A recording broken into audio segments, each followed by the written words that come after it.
Okay, this is how to do the dry cycle for a BMW. First things first, the car's got to be cold. And turn it on. And you have to let the car idle 2 minutes 10 seconds.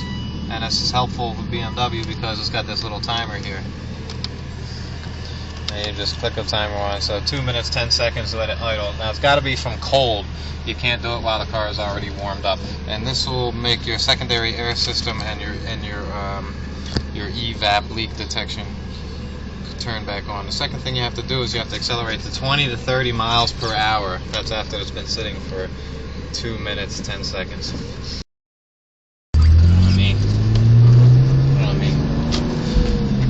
So now that we're going 20 to 30 miles per hour, you're supposed to do that for 3 minutes 15 seconds. Once again, you can use that timer that you got.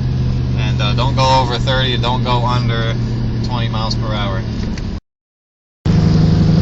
Now, from 20 to 30 miles per hour, what happens is that it'll make the fuel system go into closed loop, and also it'll turn your O2 sensor monitor on. Now we're going from 50 to 60 miles per hour. You're supposed to do that for 15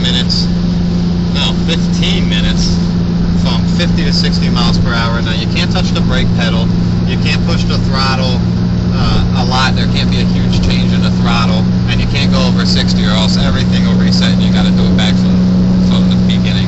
So now that we're on the highway, we're going between 50 and 60 miles an hour. It'll check your catalytic converter and it'll recheck your O2 sensors.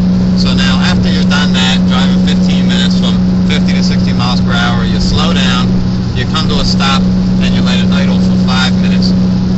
Now, if you're in an automatic car, let it idle in gear. If you're in a stick shift like this one, you just let it idle in neutral. Now, there's a lot of things that'll make this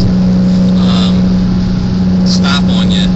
Anything that you do, if you come to a stoplight before you take off, or if you go over 60 accidentally, or if you touch the brake pedal, it could turn off. So it's hard to get this right, but if you do it a couple times, you should be able to get it right. And so just to recap, you turn the car on from cold, 2 minutes 10 seconds. You speed up to 20 to 30 miles an hour. You drive that way for 3 minutes 15 seconds. After you've done that, you accelerate between 50 and 60. You drive that way for 15 minutes, and then you slow down and you let it idle in gear for 5 minutes, and you should complete your drive cycle. Now, if you're trying to do this to get inspection, what you have to know is if your car is from